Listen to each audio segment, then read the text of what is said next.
It is September 20th, 2005. By the time Kate Moss wakes up, her life has already exploded across every British newspaper. Grainy photos show her bent over a table, a 20-pound note in hand, and the headline screams, "Cocaine Kate." Within 72 hours, multi-million-dollar contracts vanish, and the untouchable supermodel seems finished. But endings are rarely that simple. What seemed like a career destroyed became the blueprint for one of fashion's most astonishing comebacks. Want more stories like this? Subscribe to stay updated. Long before the flashing cameras and couture runways, Kate Moss was just a girl from Croydon, South London. Her world was ordinary. A working-class neighborhood, a barmaid mother, an airline clerk father, and the quiet tension of a family fractured by divorce. At 14, she thought she was too plain to be photographed. Hiding from cameras and stopping family photos altogether, modeling was the last thing on her mind until a chance encounter at JFK Airport changed everything. A woman approached her at the airport and asked, "Have you ever thought about modeling?" Kate, stunned, thought it was a joke. But Sarah Dukas, founder of Storm Model Management, was deadly serious. There was something in Kate's awkward teenage posture, the cheekbones that seemed to cut glass, the mix of vulnerability and indefinable presence. That moment, an ordinary Tuesday in 1988, set the wheels of fate in motion. Within months, Kate was in London, not in glamorous studios, but in converted warehouses, taking free test shots for photographers who smelled of chemicals and whiskey. Her mother ferried her across the city on buses to go-sees, wearing thrifted blazers, trying to look modelish. Rejections piled up, too short, too young, too different. But Kate didn't try to fit into what the industry wanted. She couldn't. Her uniqueness, once a source of ridicule, was about to become her greatest weapon. Her first real break came in 1990 with The Face magazine. Photographer Corinne Day captured her on a windswept beach, hair messy, no makeup, raw and unguarded. She looked young, vulnerable, and disturbingly real. The fashion world was unsure what to make of her. Was this even fashion? But young people understood immediately. Kate looked like them, their friend, their sister, someone tangible. Suddenly, photographers across London wanted to shoot the girl who didn't look like a conventional model. In 1992, the call that would redefine her career arrived. Calvin Klein wanted her for their Obsession campaign. At 18, she traveled to New York, expecting glamour.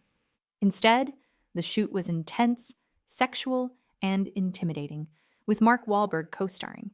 She felt exposed, anxious, even broken at times. But she did it. The ads exploded globally, cementing Kate Moss as the face of the 90s. By the mid-1990s, Kate Moss wasn't just a model. She was a movement. The media coined the term heroin chic, attaching it to her pale skin, hollow cheekbones, and waif-like frame. It wasn't something she asked for, and she had never used heroin. Yet suddenly, Kate wasn't merely a model. She was a symbol of rebellion, danger, and moral panic. The fashion world loved it. Photographers, stylists, and magazines embraced the anti-glamour aesthetic, pushing skinny girls, grungy clothing, and stark, raw photography. Public outrage followed, but Kate stayed silent. In 1997, the controversy escalated to the highest level. President Bill Clinton condemned the fashion industry for promoting heroin chic. Though he never named Kate, everyone knew whose face had sparked 1,000 think pieces.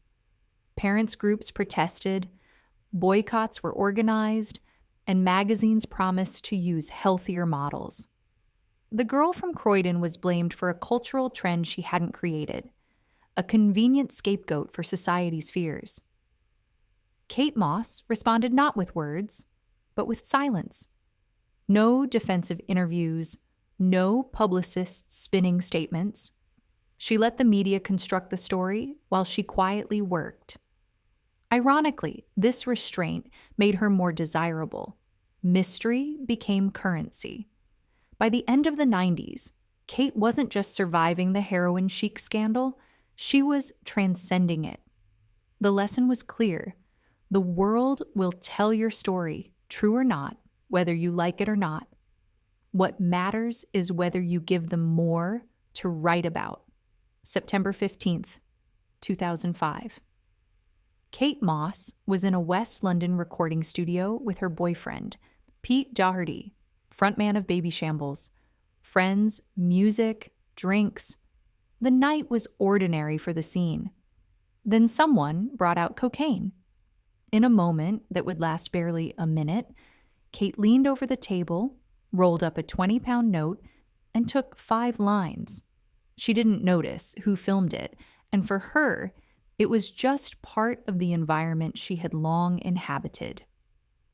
5 days later, the Daily Mirror splashed her face across the front page under the headline Cocaine Kate. Within hours, contracts vanished. H&M dropped her before lunch, Burberry by mid-afternoon, Chanel by evening. The untouchable supermodel had become radioactive. Kate didn't argue or defend herself. She packed a bag, kissed her daughter goodbye, and flew to the Meadows in Arizona. Unlike a celebrity spa, the Meadows was intense.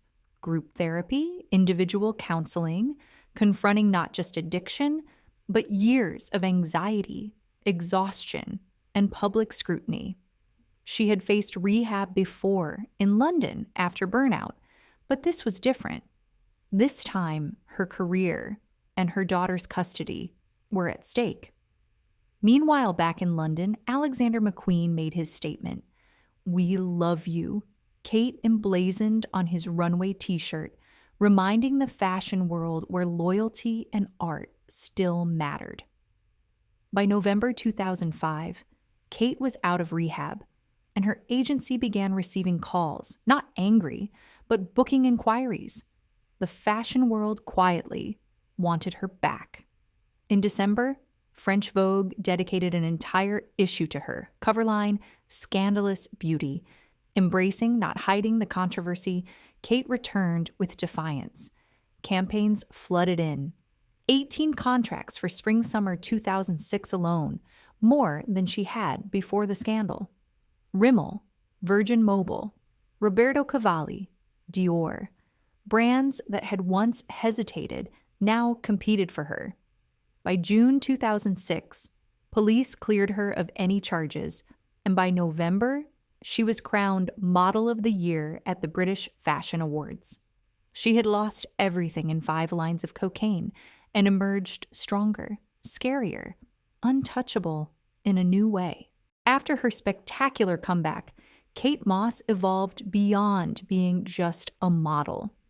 The Topshop collaboration in 2007 sold out within hours, proving her influence extended far beyond the runway. She launched perfumes, contributed to British Vogue, and even started her own talent agency. Kate Moss was no longer simply the face of fashion. She had become a brand, a mogul whose name alone could sell products, campaigns, and ideas. The wildness that once defined her had been carefully packaged, transformed into strategic power. The chaotic party nights of Primrose Hill, rock star boyfriends, and relentless tabloid attention gradually gave way to structure and stability. Kate still carried the edge that had made her iconic, but she built walls around herself, thick, deliberate boundaries that protected her and her family. The woman who had once stumbled through nightlife with a defiant laugh now navigated meetings, collaborations, and motherhood with precision. The contracts kept coming, but the stakes had changed. She could no longer afford to lose. Over time, Kate Moss became not just a survivor of scandal, but a master of her own legacy. Today, Kate Moss's influence extends to a new generation. Her daughter, Lila Moss, walks the same runways, appearing on magazine covers and continuing the family legacy. Fashion students study Kate's career as a masterclass in longevity and reinvention. From redefining beauty at 14 to surviving the heroin chic scandal and building herself back from nothing at 31, Kate Moss became more than a model. She became a symbol of resilience and adaptability. Yet survival came at a cost.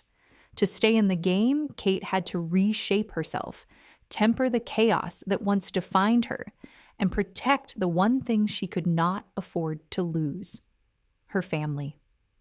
The wild, carefree girl of Primrose Hill transformed into a calculated, guarded icon. She didn't break, but parts of her once uninhibited self were left behind. Kate Moss won by any measure. She survived scandals that would have destroyed others, built an empire, and redefined what it means to endure in fashion. The real story isn't just her comeback.